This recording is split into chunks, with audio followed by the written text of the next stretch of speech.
10월 2일 목요일 뉴스공화의 온라인 큐티를 시작하겠습니다. 오늘의 큐티인 책 본문은 사도행전 11장 19절부터 30절까지의 말씀이고요. 제가 읽은 말씀은 26절 한 절의 말씀을 읽도록 하겠습니다. 만남에 안디옥에 데리고 와서 둘이 교회에 1년간 모여 있어 큰 무리를 가르쳤고 제자들이 안디옥에서 비로소 그리스도인이라 일컬음을 받게 되었더라. 아멘. 오늘 여러분들과 함께 예수님을 배웁니다. 예수님을 배웁니다. 라는 제목으로 큐티를 나누도록 하겠습니다. 샬롬. 오늘도 말씀을 시작하신 여러분 주님의 이름으로 환영하고 축복합니다. 우리가 며칠 동안 베드로와 고넬료에 대한 이야기를 나누었습니다. 그리고 성경은 이제 다른 사도의 모습, 복음을 전하는 그 모습을 보여주고 있는데요. 첫 시작인 19절 말씀 이렇게 시작됩니다. 그때에 스데반의 일로 일어난 환란으로 말미암아 흩어진 자들이 베니게와 구브로와 안디옥까지 이르러 유대인에게만 말씀을 전하는데 아멘. 스데반 사건 기억하시죠? 스데반이 순교한 이후에 모여있던 많은 그리스도인들은 환란과 동시에 흩어지게 되었습니다. 그래서 말씀을 읽었던 것 같이 흩어진 자들이 베게니와 구브로와 안디옥까지 퍼져나갔음을 보여주는 것이죠. 여러분, 여기서 우리가 눈여겨야 할 부분이 여러 장면이 있는데요. 먼저는 그리스도인들이 환란을 통해서 흩어지지 않습니까? 사실 표현이 흩어진 것이지만 그 당시 실제로는요. 어떻게 표현되는 것이 옳으냐? 환란으로 말미암아 여러 지역으로 도망을 간 것이죠. 그러면 어떻게 되어야 됩니까? 회복과 다시 복귀를 꿈꿔야 할 텐데 이들의 목적은 회복이 아니었고요. 다시 돌아감도 아니었습니다.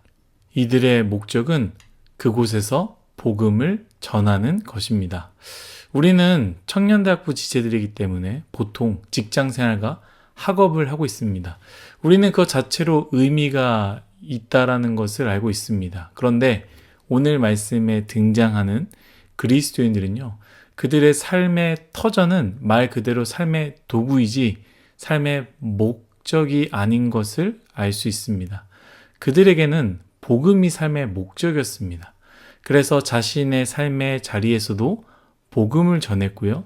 삶의 자리를 빼앗기고 도망을 가도 그곳에서 복음을 전했다라는 것이죠. 여러분, 무엇을 위해 일하고 우리는 무엇을 위해 공부하고 있습니까?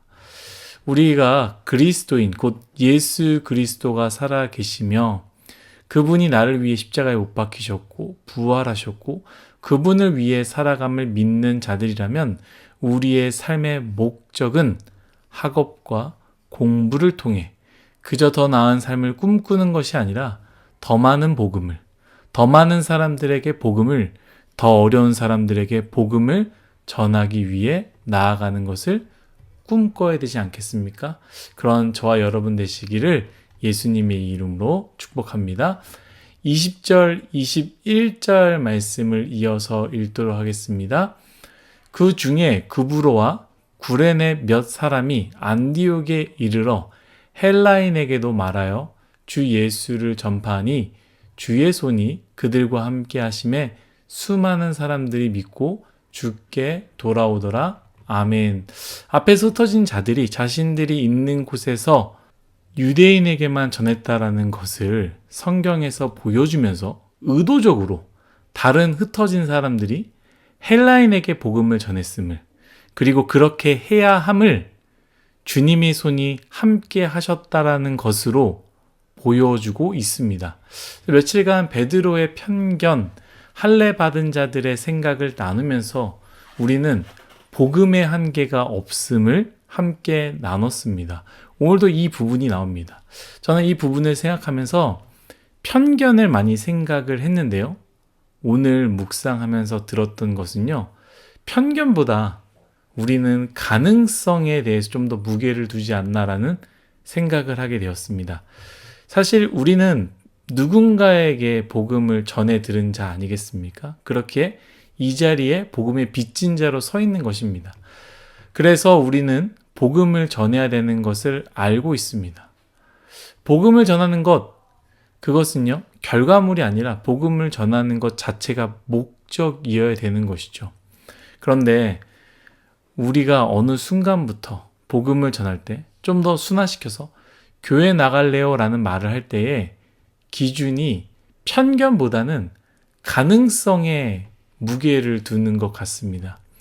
전하는 것 자체의 목적이 아니라 교회를 나올 만한 사람과 그렇지 않은 사람을 분리해 놓고 가능성이 있는 사람에게만 복음을 전하는 것, 가능성이 없는 사람에게 전하지 않는 것이죠.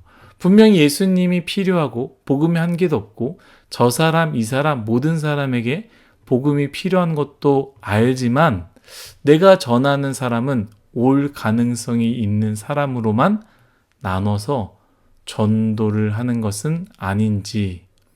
사랑하는 뉴스공화 여러분, 결과는 우리의 몫이 아닙니다.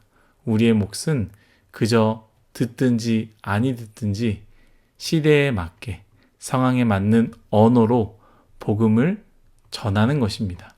누군가에는 커피 한 잔, 마카롱 한 개, 누군가에게는 어려운 일을 도와주는 것, 굳은 일을 하는 것, 함께 하는 것, 픽업해 주는 것, 이러한 언어와 함께 내가 믿는 예수님을 나타내는, 복음을 전하는, 결과는 주님께 맡기는 저와 여러분 되시기를 예수님의 이름으로 축복합니다. 25절, 26절 말씀을 읽도록 하겠습니다. 바나바가 사울을 찾으러 다소에 가서 만남에 안디옥에 데리고 와서 둘이 교회에 1년간 모여 있어 큰 무리를 가르쳤고 제자들이 안디옥에서 비로소 그리스도인이라 일컬음을 받게 되었더라. 아멘. 예루살렘 교회가 딱 보니까 이방인들에게도 복음이 전해진다라는 것을 듣고 점점 커져가고 있다는 것을 듣고 바나바를 안디옥에 보냅니다. 그리고 바나바는요, 사울을 찾아 함께 안디옥에서 무엇을 하느냐? 1년간 큰 무리, 예수님을 믿는 사람들을 가르쳤다라는 것이죠. 그리고 성경은 무엇을 말합니까? 비로소 그 제자들이 그리스도인이라고 일컬음을 받게 되었다라는 것을 말하는 것이죠. 저는 오늘 큐티 제목을 예수님을 배웁니다 라고 했습니다. 참 아이러니하게도요, 예수님을 믿지만 솔직히 예수님을 모르는 사람이 너무 많습니다. 분명히 구원, 구속사에 대해서는 알아요. 나는 죄인이고 나를 위해 예수님이 십자가에 죽으시고 부활하셨다라는 것을 알고 믿지만 정작 예수님을 잘 모르는 것이죠. 그리스도인이라는 게 무엇입니까? 지옥과 천국을 나눠서 이제 천국 가는 사람, 이것만이 아니라 삶에서 예수님이 중심이 되는 것, 죽어서만이 아니라 내가 살아있는 현실의 삶에서 시간을 쓰는 것, 돈을 쓰는 것, 삶의 목적과 목표와 꿈과 소망이 예수 그리스도가 되는 것, 이것이 그리스도인이라는 것입니다. 그래서 여러분, 예수님을 배워야 합니다. 사랑하는 뉴스공화 여러분, 우리는 예수님에 대해서 정말로 알고 있습니까?